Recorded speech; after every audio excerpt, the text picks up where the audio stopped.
Good morning. I hope everyone is doing well. Thanks for taking the time. My name's Debbie Drennan. I'm here with... I'm Janet Nunez. And we are both assistive technology specialists at Parents Helping Parents and the iTech Center. So I'm glad everyone could take the time to be here with us today. And Debbie, as a professional in the AT field and also as a parent of a son who is in the regional center system, I'm really hoping that you can answer my many questions that I have about AT and the regional centers today. For those of you who may not be familiar with who Parents Helping Parents is and what the iTech Center is, Parents Helping Parents is located within the Silicon Valley, San Jose area of California. And we do a lot of different things here at PHP. We have a library, we have an education department that works with families whose children are school age. We do a lot of parent trainings, and we have a lot of support groups.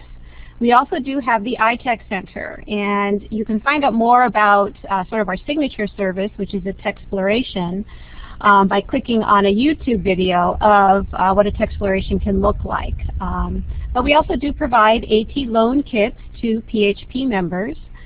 We have a Don Johnston Learning Center and a Proloquo Go and Therapy Box Demo Center, as well as a Crick Software Center, which means we have all of those tools available for families and professionals to come in and take a look at and see what the tools are like, as well as multiple others as well. I mean, this is just a sampling of some of the different kinds of tools and vendors that we work with. We provide information and referral and trainings and consultations. We do have a program here for technology for infants and preschoolers called our CHIP program, and we are, of course, a member of the AT Network of California. So we're happy to be doing this. And again, as a reminder on the loan kits, because everyone gets excited when they hear the word loan, it is available only for members of PHP through our PHP library. And we always recommend that a family have a Techsploration first, unless they're already familiar with the tools in the kit, so that they know the full range of what those different tools can do. And as you can see, we have a variety of kits available for our families to loan, which is terrific. Okay, so Deb, what exactly are we going to be learning about today? Well, today I'm hoping that you will come away with an understanding of how the Lanterman Act guides the regional center in service priority delivery. Hopefully you will receive an overview of the process for getting assistive technology through the regional center, including the importance of the IPP and the IFSP, which I will explain what that means in a moment.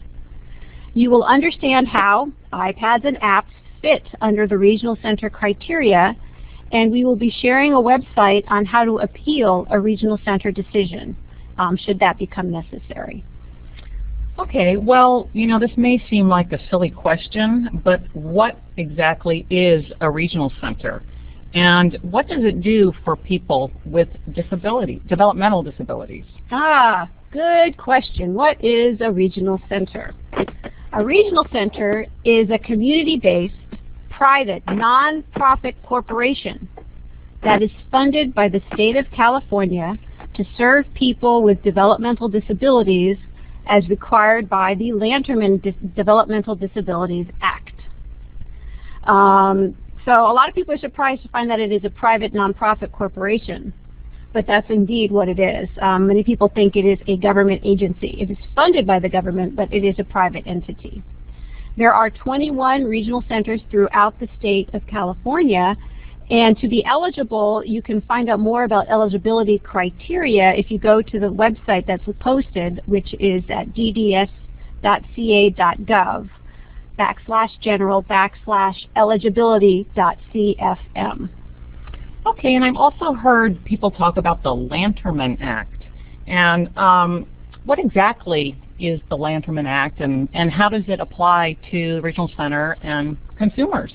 Okay, well, the Lanterman Act is the act that created the regional centers to start with in California. And remember, the Lanterman Act is only a California state law. They don't have Lanterman Act in any other states. There are regional centers in no other states under the Lanterman Act. It was created in 1969, and what it does is it outlines the rights of individuals with developmental disabilities and their families, and how the regional center can help them with what services and support they can obtain. So basically, under the Lanterman Act, an individual qualifies for services if they have a substantial developmental disability, and it has to be developmental disability, in 3 or more areas. And those areas are self-care, receptive and expressive language, learning, mobility, self-direction, capacity for independent living, and economic self-sufficiency.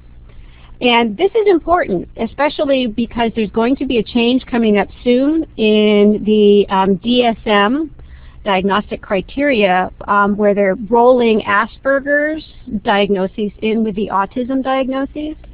And you'll note that this is not based on strictly a developmental diagnosis. It has to be a developmental diagnosis that makes the person have a substantial disability in 3 or more areas. So that's kind of important to know, because a lot of families say, well, my kid now has autism, why can't they get regional center services? And it may be because of this. So something to be aware of. Okay, well, thanks for clearing that up. I guess I want to know now what the Lanterman Act says exactly about assistive technology. Well, in the Lanterman Act, it's actually not called assistive technology. It's called adaptive equipment and supplies and transportation services.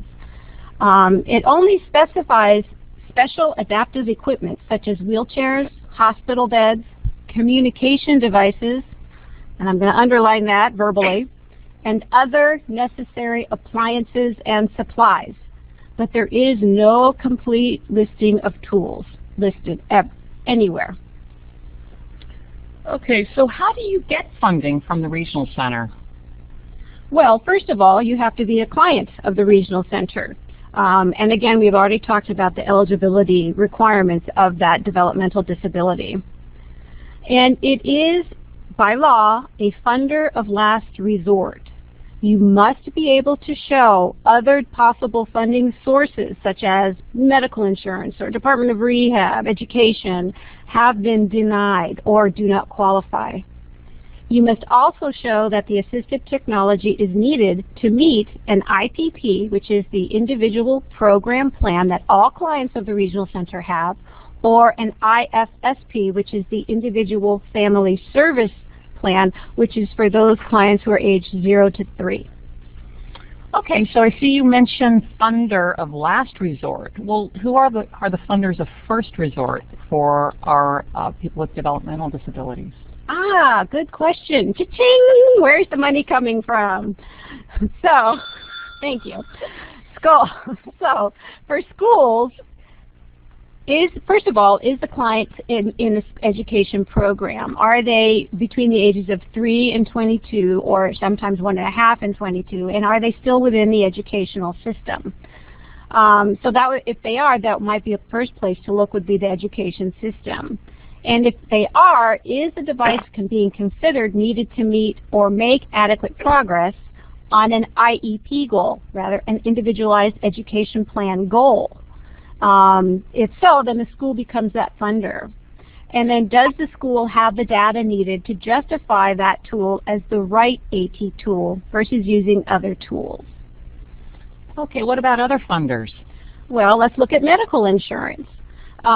Is this device, such as a wheelchair, a medical device? Is it going to meet a medical need? If so, then medical insurance becomes the primary funder of it. And then the next question is, does that family have, or does that client have, durable medical equipment coverage on their medical insurance? And if they do, what is their copay? I mean, is it going to be financially feasible for them to pay that copay? Or is there a cap on their medical insurance, which, you know, with Obamacare, there should be fewer caps coming in play, but some insurances still haven't rolled into that, so some people still have a cap, and they may be reluctant to spend a lot of money on a device if they have a low cap. Finally, what does the medical insurance company need to justify purchase of that tool for a medical reason? For example, if it's a client that has Medi-Cal, you're going to need that treatment authorization request, or a TAR, from a doctor and a qualifying professional for Medi-Cal to pay for it. Okay, so are there other funders of first resort? Well, let's look at Department of Rehab, for example. You can be a client of the regional center and be a client of Department of Rehabilitation, which is for vocational work goals. And so if you have a client who is a regional center client and a Department of Rehab client, you have to find out, is the assisted technology needed to help them meet a vocational goal on the client's individual plan for employment, or IPE. Then the Department of Rehab will pay for it. So there's another potential funding source. Wow, with all these systems, it seems kind of confusing. But I guess that brings us back to regional centers. Remember, it is the last resort. So, all right, so let's go back to the regional center. The first question you would need to answer for any device is, does that device help the client meet an IPP or IFSP goal? If it's a device that is not needed to meet a goal, but it's something they may want, then you may need to reconvene an IPP with the regional center caseworker and create a goal that device will help that client meet. So what I'm hearing is that it must pertain to an IPP goal. Exactly. And then the second question is they're going to want to know is, are there any other funders that will cover that technology? So that's their first question is, okay, I can see that this meets this goal. What other funding sources might be available to help pay for that tool? So that would be going back to the schools or the Department of Rehab or medical insurance? Exactly. And then finally, they're going to want to know is there proof that that device is both appropriate and cost effective? Well, how are we going to know that? Well, I'll get into that. What a great question, Janet. I bet there's a form for that. There's a form for that. Learn about. So what kinds of goals would you actually see on an IPP? Well, for the regional center under the Lanterman Act, their highest priority are the following three things. First, that they need to be able to allow children to live with their families. Second is allow adults to live as independently as possible in the community.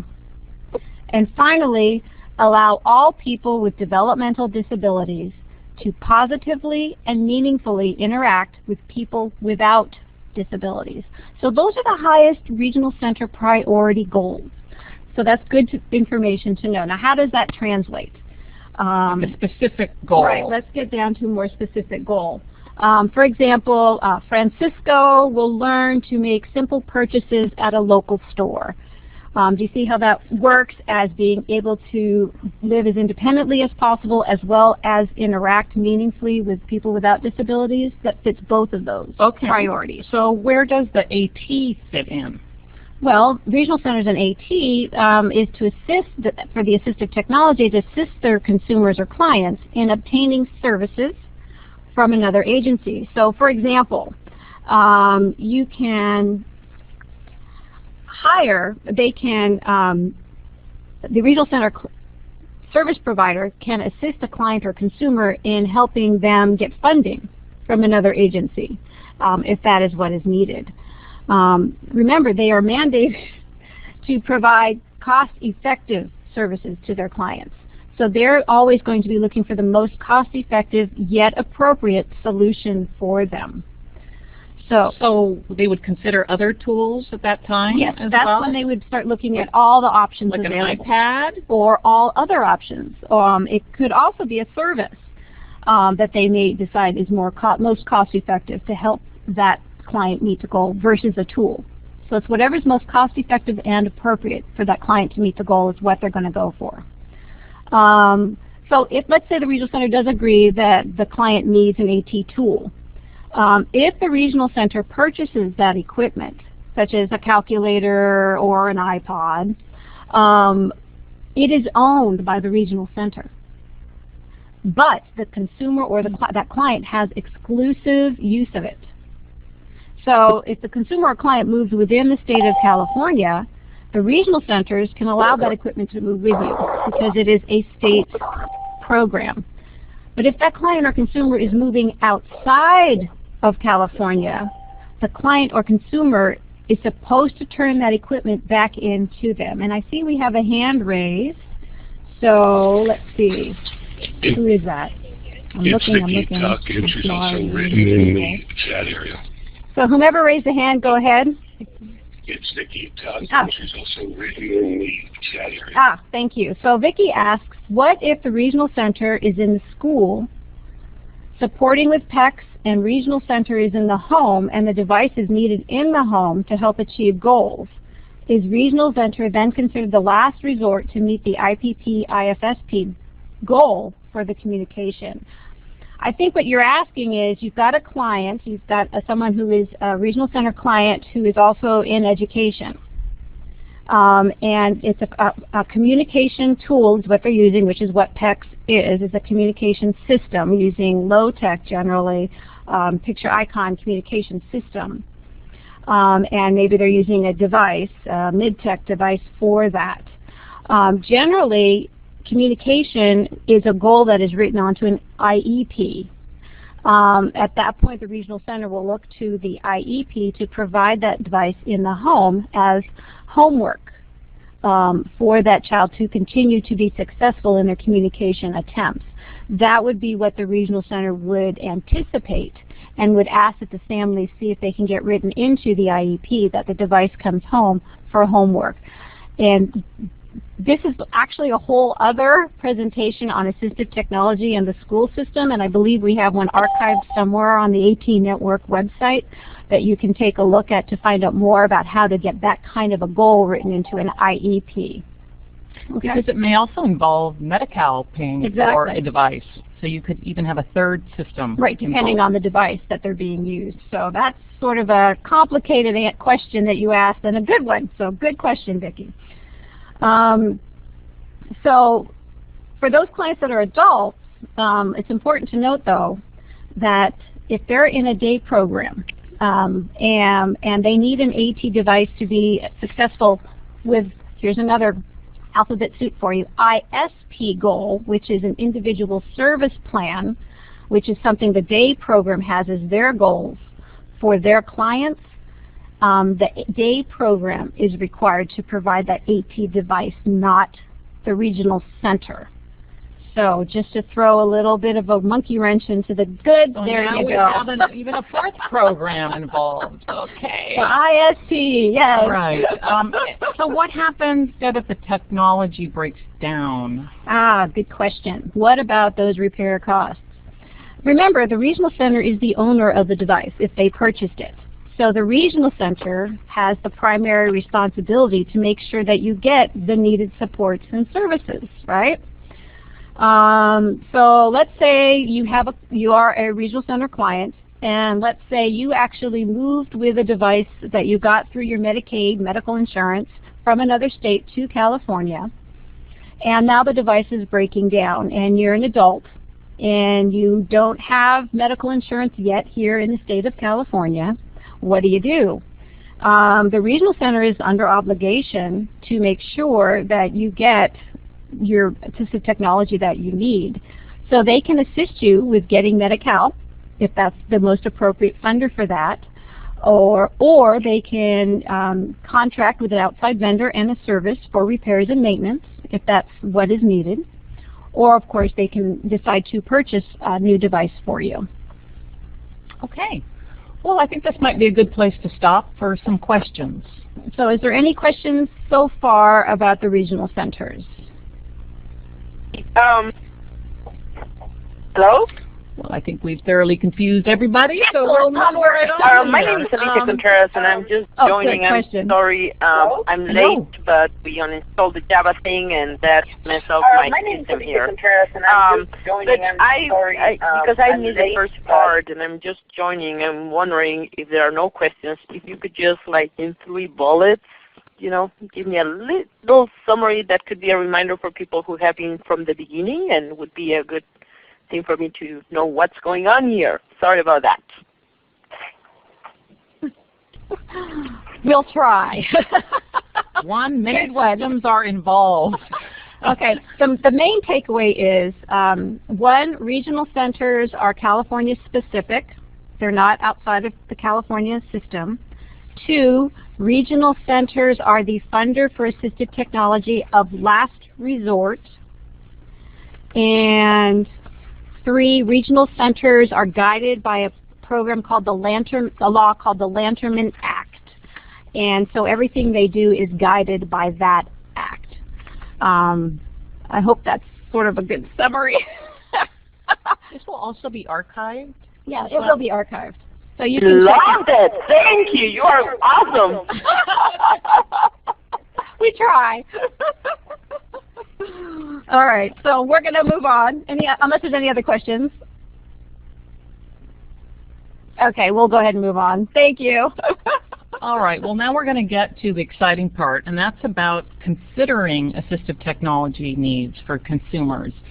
Is there some kind of process to consider AT for clients? Well, there is no one process that the state of California has adopted for its regional centers to have assistive technology considered. It's really sort of an individualized, center-based, regional center-based process that they may or choose to use or not. So there are no like written guidelines or a policy that I can see? No. Darn. Darn. But there is an overall guiding principle that is sort of a national principle put out by the Quality Indicators for Effective Consideration of Assistive Technology by QIAT.org. And basically these are sort of the indicators that assistive technology is being considered appropriately by a team, any team. First is that the team has the knowledge and skills to make an informed decision. So basically that you've got someone on the team who's aware of what's out there to meet that goal. Second, that there is a continuum of AT devices and services explored. So you don't just have a vendor sitting at the team saying, oh yes, here, buy my product. That's not a continuum. Third, that the team uses good team process to make that decision. So it's not being led by one person, but all the team members are in agreement. And it should probably be consistent. Consistent process. It should be a consistent process. Used by everybody. Yeah, that everyone's aware of what that process is. Fourth, of course, is that the decision is made based on IPP or IFSP goals and objectives. So it has to be based on that IPP goal again.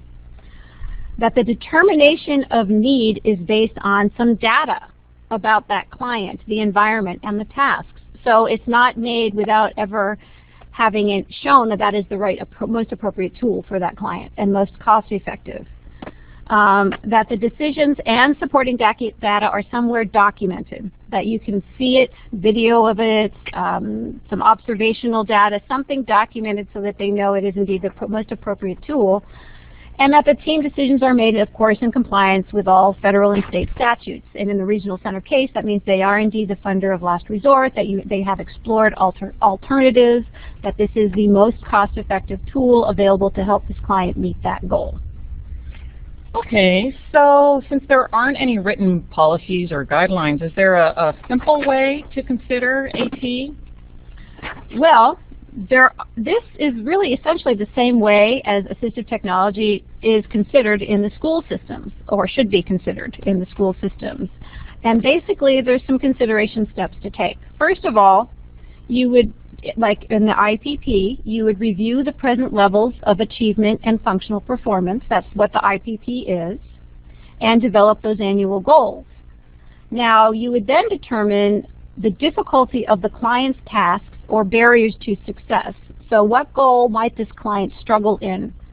And then you would identify appropriate supports and services to help that client meet that goal, which would include assistive technology. And that's kind of how you would know, does that client need assistive technology or not? And that kind of goes for the school system and other systems as well. And you're probably going to give us a specific example later on. Always. Good. So with consideration steps, there could be 4 consideration outcomes. And this is from WATI, WATI.org. And basically those outcomes are, well, we've talked about the goals and we've determined that with these different services, the client will be able to meet the goals, so no AT is required. And that's fine. We've determined that AT is required, and this is what it is. We know exactly what we need to do. This is what has been successful in the past, so boom, there we go. The client has already been using some AT that's been working? Right. And we'll just get that. The third one is that AT is required, but we need to try some different devices to make the final decision. And that is part of the AT consideration process is, okay, we're going to go and try a couple of different kinds of, let's say, calculators to see which one will help this client purchase items at a store best. And that's fine. And finally, there is more information is needed. We don't know yet what is going to be most appropriate for this client. We need to do some additional digging. Okay, back up here for a second. A word that caught my eye, trials. A trial period, you said. Like, what does that look like? And who does a trial period, and where do you get trial equipment? I'm not sure I'm very familiar with that. Well, first of all, the team would need to decide if they're going to be doing trial periods of different devices, decide who is going to be in charge of getting those devices, what those devices will be, where will those devices be trialed, and how the data will be collected, so you know which is the most appropriate. And that's a team decision. And that really depends. Is this a client that is mostly in the home? Is this a client that's in a day program? Is this a client that is at work? You know, is this a client in the school setting? Where is this client, and who would be best to gather the data to make sure this tool is the most appropriate to meet their IPP goal? And where are you going to get that data? Good question. So now where are you going to get it? Yeah. Exactly. Well, one place to look is at www.atnet.org. They have loan banks of assistive technology equipment. So you can search their website to see for local resources to try to get some of that equipment to try out. You can also connect in with vendors of different assistive technology equipment to see, do they offer a loan or a 30-day trial that you can bring in to try out. And then, of course, you would collect the data on the effectiveness of each tool being tried, and is it getting what you want it to get. And that is, of course, after being taught how to use the device. Yeah, I would imagine you would need some training first. You would need some training first, absolutely. And then the team would reconvene, discuss the data, and come up with a decision. Okay, well that makes sense. But what if they still don't know what to do? So they need to get some more help or information. Well, you can always go to the web and do some Google searching and look around in YouTube for videos and see what might be available. You can connect in with local AT centers, and again, at atnet.org. You can search their resources for AT centers that might be local to your area, that you might be able to encourage the client to go to see if there's anything out there. You can also check in with your local independent living center AT advocate. And again, ATNet has a resource directory. You can look for those to see if they can assist in this process. Or you can refer for a full AT assessment. Now, in California, I don't know in your area of California, but in our area of California, it is really difficult to find a speech therapist who accepts Medi-Cal. And that's a big problem that we're finding in our area, and I don't know if that's statewide or not. But if you're looking for a speech therapist that can do an AAC assessment, which is what Medi-Cal requires to get a communication device for a client, you can check again through the ATNet to look for your resources on speech AAC evaluations and see if there's anyone that you can will accept the Medi-Cal to do that. Okay, full assessment. That sounds like a big undertaking. You did. So you explained where you could go to maybe find AAC assessors for communication, but how is it determined which clients really need a full assessment? Well, the clients that might need a full assessment would be, it should be a team approach. So, but let's say you have a team that really doesn't know, okay? So you need an expert? So you need an expert to come in, or it's a complicated situation. It's not a client who just needs a communication device, but it's a client that has a physical disability as well as a communication disability and maybe a cognitive impairment. So you're looking at multiple factors that might make it difficult for that client to access a device. So now you really need an expert to come in and really work with the team, work with the therapist, work with the family and the client to come up with the right tool. And that's when you would really look for best practices for assessment.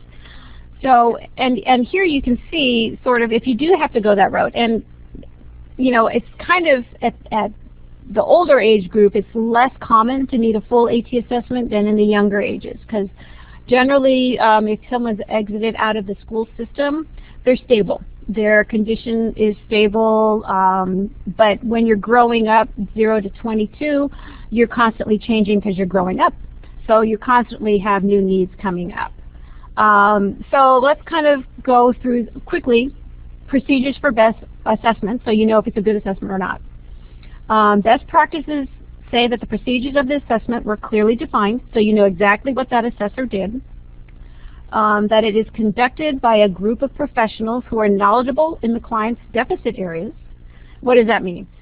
So basically, if you're saying, well, you know, this is a client that really needs help with writing, you don't necessarily want to have a speech therapist being the one to do the writing assessment, because that may not be most appropriate unless that's a speech therapist that has a lot of experience with writing tools specific. That makes sense.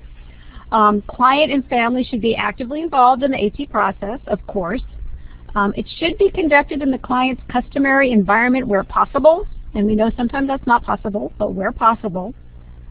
You should have some sort of extended trial period, so a couple of days, a week, 2 weeks, 3 weeks with a device to make sure to get the data that you need. You actually need to trial use those devices during the before assessment. You can make a decision. Exactly.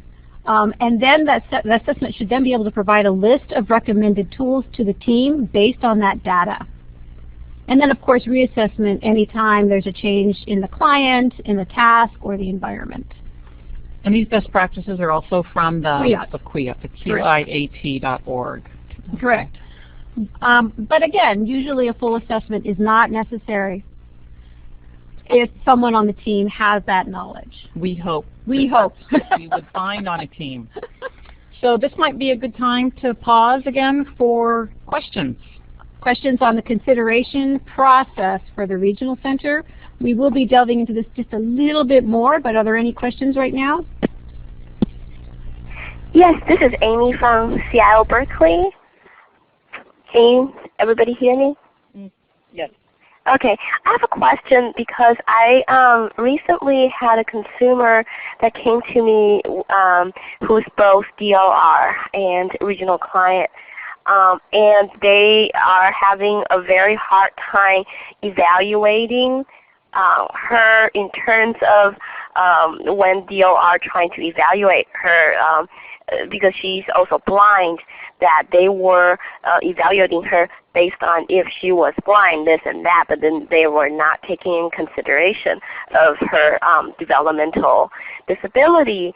But when she was trying to also get some help through regional center, they didn't understand the sensory impairment that she has and how they all cope together. Now, are there any kind of special process to go through that if they are multiple disability in terms of who will they rely the decision on, you know, if it's, I guess, leaning towards which organization, or are there some like agencies that you guys use or contracted out that have experience with multiple disabilities? Well, that's a great question. Center for Accessible Technology right there in Berkeley. Yeah, there's a Center for Accessible Technology in Berkeley, which is a local AT center in that area. That's one really good resource you can check into. But it sounds like in this case you have a lot of different agencies involved, and they know their piece, but they're somehow not all sitting at the same table sharing their information.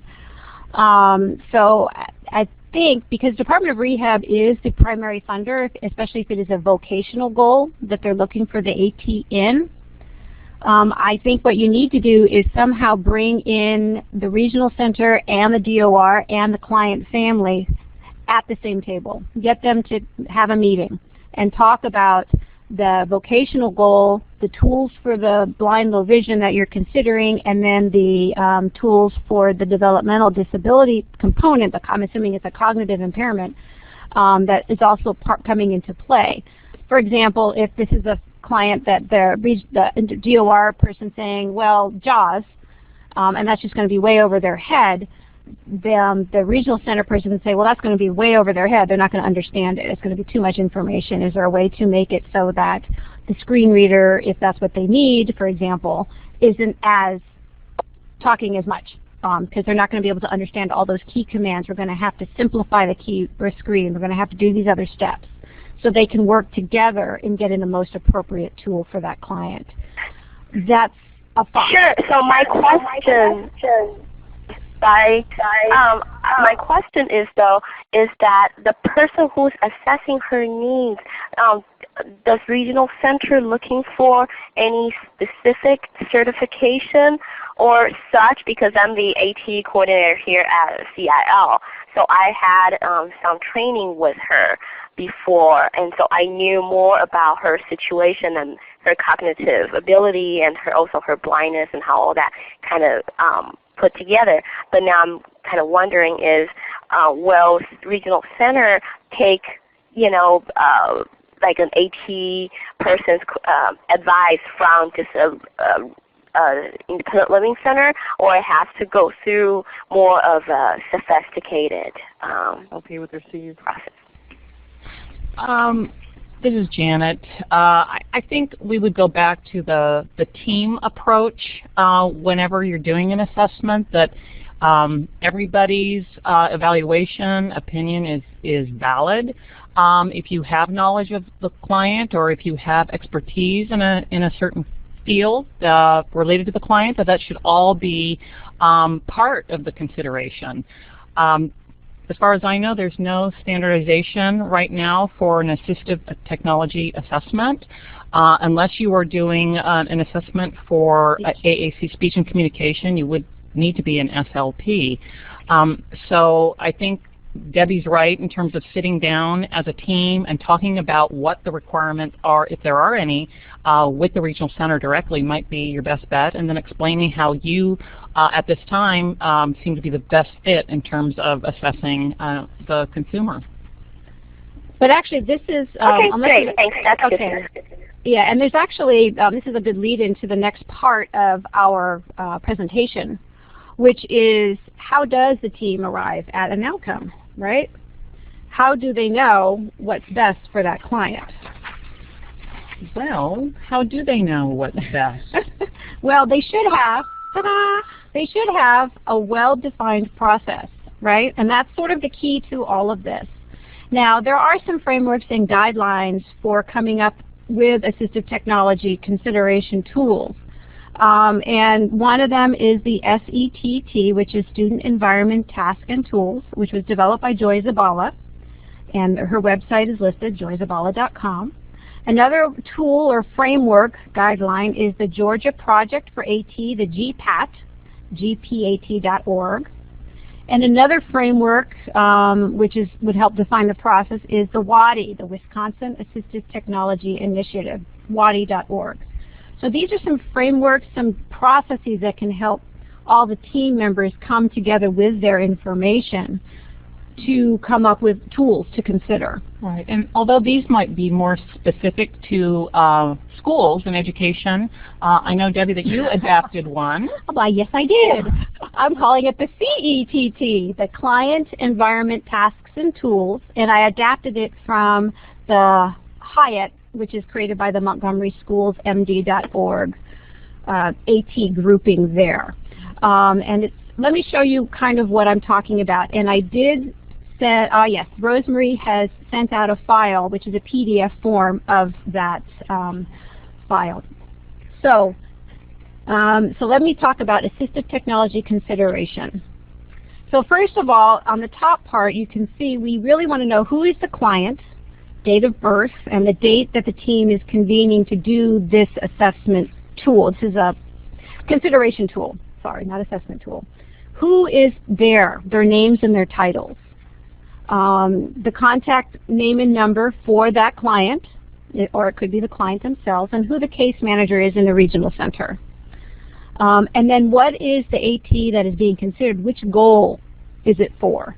So this is per goal. So you don't want to talk about everything that client might need, but you want to talk about everything that client might need to meet a goal. Because otherwise this could be, 20 pages long, right? We don't want that. We want to talk about a goal at a time. So the first thing you would get the team together to talk about is who is the client. And in the case you brought up, which is, this is a client that has low vision, that has a cognitive disability, and has the need for, and I'm not sure what the goal is, but you could then put in what the goal needs are. Maybe very important computer, to know. Right? Yeah. To what is the need that client is struggling with. Okay.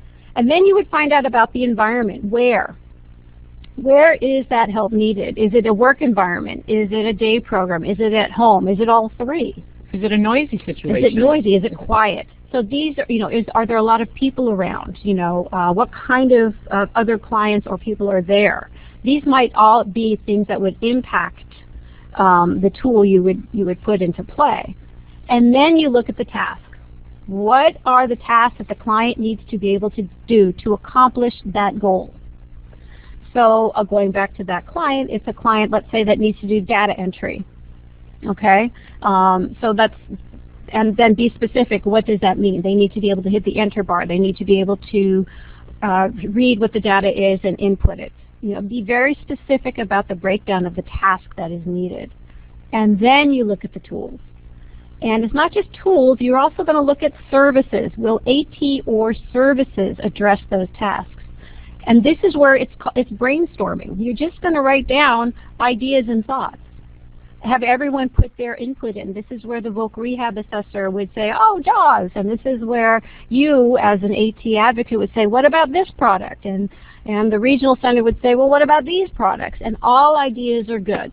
I think it's a great forum that can also lead the team to full assessment or not. Right, exactly. If you can identify the tools within your team using a form like this, then you know what your next step can be. But sometimes it may lead you to, well, we really don't know what to do. We don't have that knowledge to even identify tools, so we may need to bring in an expert. Right, and that's where you have at the bottom next steps. What is the next steps? Oh, okay, we're going to go and get a big screen calculator, for example, a big tool calculator from the AT Network, Loan Bank, and we're going to try that out for 3 weeks, and who's going to do that? You're going to go get it? Okay, fabulous. And something like that would be a next step. Or we really don't know, we need a full assessment. But once again, the IPP team isn't required to use any kind of form. But this is a really good form to use when you have a situation where you have a lot of different input coming in. So this really helps everyone get their input onto one form for everyone to see. Are there other questions that the team could ask themselves? Well, sure. Again, before the device, you always ask, what's the task? What is the client's level of performance and participation at this time, currently? And in what environment does the client need that help in? What are the device features that the client needs? And this is where you're going to say, somebody comes in saying, well, my client needs an iPad. Well, what are the features of the iPad that make it so that that is the right tool for that client? You're going to look at features. And then how does that device you are considering match the tasks and the features?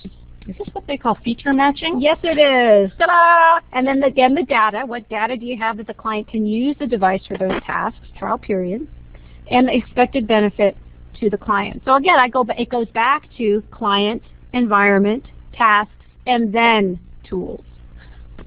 Great. That makes perfect sense. So now I know you're ready for this, Deb, because many people want to know about iPads and apps. Will the Regional Center pay for iPads and apps? Let's review.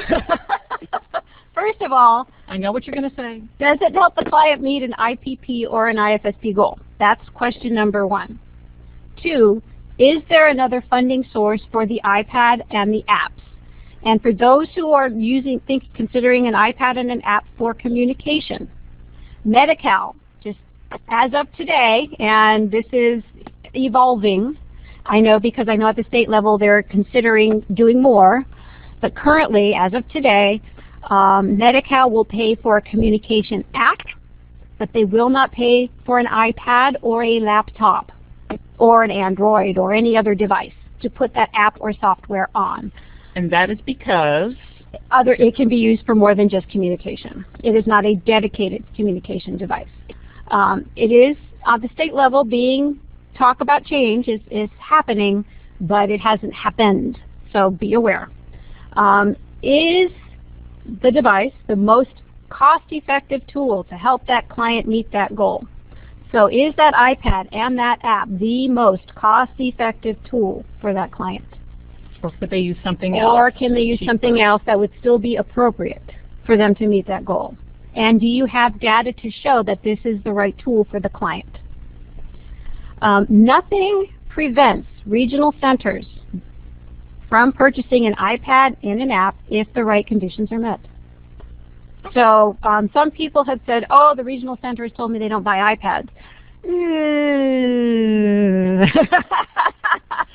It's unfortunate you can't see your face doing that, but no. So how does, Bruce has a question, how does Medi-Cal implement purchase of an iOS app? You would have to have the speech therapist write a treatment authorization request and have a doctor's prescription for that app. And that's how Medi-Cal would purchase an iOS app. Okay. And remember, the other thing to know is regional center does not purchase things retroactively. So if you have a family that purchased an iPad and apps for their client, for their child, and have found that it has been terrific and they're meeting all their goals now, their IPP goals with it, and they want the regional center to reimburse them, there was actually a court case that just went through that basically said, sorry, it's not an emergency situation, we will not reimburse. And the regional center won that case. So the regional center does not reimburse, even if it is a tool that ends up helping that client meet those goals, it is not reimbursable by the regional center. On the other hand, if a family purchases it, it is the property of the families and not the regional centers. Correct. Right. So that's the Medi-Cal. Right. But now Bruce has a further question. How does the transaction of the purchase happen, which is only available through iTunes? Yeah, there's the question. Generally, Medi-Cal would set up a TAR and probably through a gift card, an iTunes gift card, because you can get those through multiple different places that the Medi-Cal would probably have a contract through Target, for example, and get it that way. And further question, if a regional center does state that they do not buy iPads, and you have shown that, although we have talked about here, they would have to, this is where you would bring in disability rights, CA, for example, bring in expert opinion to assist the family and yourself with the right legal terms to throw at the regional center who is denying. Oftentimes, they deny first, and then you go through an appeal process, and they'll accept. I think we have a slide at the end, too, about appealing we will talk about that. The decision. Right. And if the client has no insurance, then that's what you would say. This is a client with no insurance, so there is no other funder. So regional center becomes the funder of first resort. Because there is no other funding. But you would have to show that the client has no insurance. Basically, there is no Medi-Cal, there is no anything, and they do not qualify for Medi-Cal for whatever reason. So that can be done. Okay. Well, maybe we could make this all clearer with a learning activity. Oh, there we go. Okay, let's do the learning activities. Right. So let's talk about Ben. Okay. Ben's parents have requested an iPad from the regional center for him. And Ben has autism. Ben is 10. What does the regional center, what do they do? Okay, well, let's see. I have an idea about that. But first, what do we look at? What is the goal for the iPad and the app? We go back to goal. Always talk about goal first. And so let's say for Ben's parents, they really want him for this iPad and this app because their goal is that Ben will learn to read 30 high-frequency words for literacy. So he's in the school system, so this might be an IEP goal? Exactly, right. So the regional center will help the family determine what area that goal meets. Is it a communication goal? Well, no, not really. Is it a behavior goal? No. I would say that. Is it an education goal? I would say it's an education goal. Is it independent living? Not yet. Not yet. So it's an education goal, so the regional center will let the family know that their funder for that would be the education system. And now the regional center caseworker can, if asked, assist the family with the IEP process to help that family get that tool through the education system if that is the most appropriate tool for Ben. Okay, so when the client is school-aged and it is obviously in the education realm, it's, I think it's pretty obvious. But what happens, say, if Ben is 25? Then what is the role of the regional center? Let's look at the goal for Ben at 25. So what is Ben's goal? Let's say, what does the family want? Okay, they want him to learn to independently cross the street safely. Okay, well, is that educational? Could be, yeah. I would say he's learning. But Ben is 25. He is out of education system, isn't he? He is. Yes, so he aged out at 22. He aged out at 22. So it could be educational, but there is no education system involved now. Is it communication? No. Independent living? Definitely. Behavior? No. Employment? No. So it's really educational and independent living. So once you figure out what areas that goal fits under, and they see that, for this particular goal, the regional center really is the funder for that goal. You're not going to be able to get medical insurance to pay for a device or anyone else, because this is really an independent living, being able to be out in the community as independently as possible. Again, back to highest priority goals for the regional center based on the Lanterman Act. Okay, but remember, the parents are requesting an iPad, which seems kind of out there. So, I mean, how does that mean that the regional center would have to give Ben the iPad? I'm not really sure. Like, how do we know if Ben needs an iPad? Well, let's say you would first want to sit down and do a consideration on that, right? Let's consider who Ben is and what the environment is and the task, and then look at some different tools. Why, this form looks familiar, amazing. So let's say we put in Ben, we gave him an age and a date, and who is Ben? Ben is a visual learner. He likes the iPad. He's intrigued by the iPad. He is a hands-on learner, so he wants to touch and do to learn. That's how he learns best. He learns best, however, in a one-to-one situation. If someone is sitting with him or doing with him is when he learns the best. He's very friendly, but he is unaware of his surroundings and possible dangers. Okay? So the environment that we want him to do is in the community, right? It's out there crossing streets and taking public transportation. We want to be able to get him to cross the street to get on a bus to go somewhere independently. That's really the highest priority. So the tasks are to, one, recognize danger, in this case cars coming at him. We want him to be able to look both ways before and while crossing a street for those cars and bikes and motorcycles. And to, three, understand traffic lights and pedestrian signs. And I like the way those tasks are broken down in really specific components. Right. So those are the three tasks really in order for Ben to be safe. So what are some ideas and tools? Well, one of the first things probably which you consider would be a mobility training. This is what they do. This is what they do. So that would be one thing to consider, and regional centers have vendorizations with many mobility trainers. Most of the regional centers I know have mobility training as one of their vendors. Another option would be a safety curriculum to help him learn those safety signs, right, that like traffic lights and pedestrians. Or maybe even just safety sign manipulatives because he's a hands-on learner. Another option would be a computer with safety signs software. And then finally, you would add in the iPad with safety signs app to see if that helps him.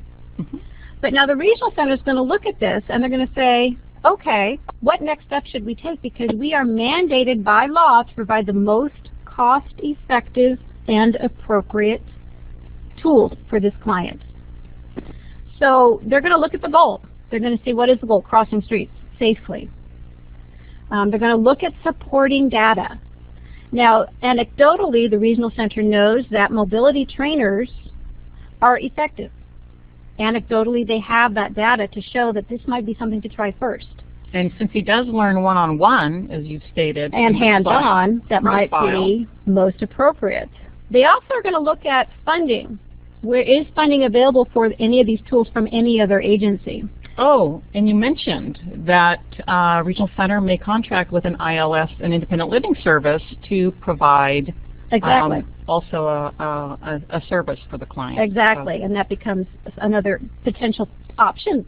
And is it cost effective? Those are the things that the Regional Center is going to look at. So in this case, my guess is, as in,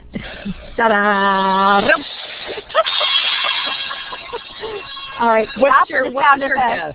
My guess is that in this case, the Regional Center would probably want to do mobility training first, maybe safety science curriculum with some hands-on manipulatives first, and see if those are effective for Ben. We're not taking anything else off the table. If those are not effective, they have some other options to look at.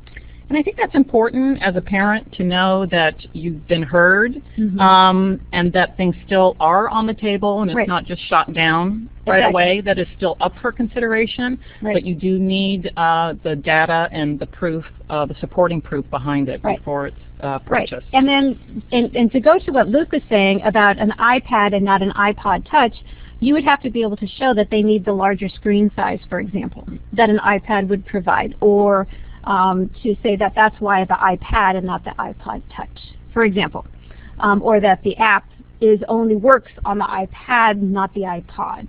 So you'd have to be able to show why the iPad is appropriate, and that goes back to feature matching. Good one, Luke. Thank you.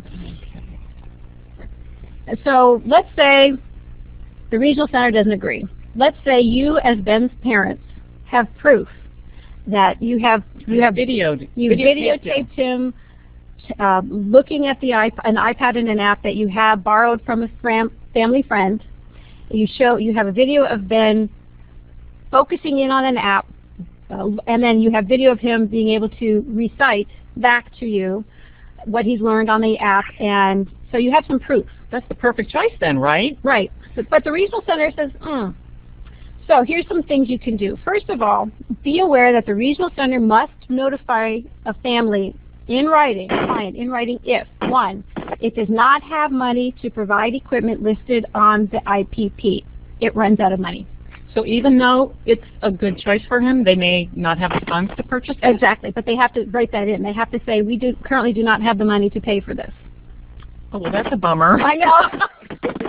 Only the Regional Center. After all that. The Regional Center also has to notify a family in writing, a client or a family in writing, if it wants to cut back, change, or stop a service on the IPP. So let's say they had agreed to an iPad and an app, and then they say, oh, nope, changed their mind. They have to notify the client and family in writing. Or they can just simply refuse, if they decide to refuse a service you request. No, that iPad, that app, no. They have to put that in writing. Or even like a full assessment request? And they deny it, they have to put that in writing. So what does a family do? You can appeal. Once you have received it in writing, postmarked, it will be postmarked, they mail it to you, so it has a postmark on it, you can appeal. You can request a fair hearing postmarked within 10 days of receipt of that written notice. And that timeline is important, 10 days. And then a stay put. In other words, the IPP will not change until that is dealt with, okay? And then how do you appeal it? There is a website that... A whole other webinar on appealing with the Regional Center. So now Teresa had a question. Let's talk about why the Regional Center would assist Ben with acquiring an iPad, although he aged out at 25. The Regional Center serves clients of all ages, with a developmental disability.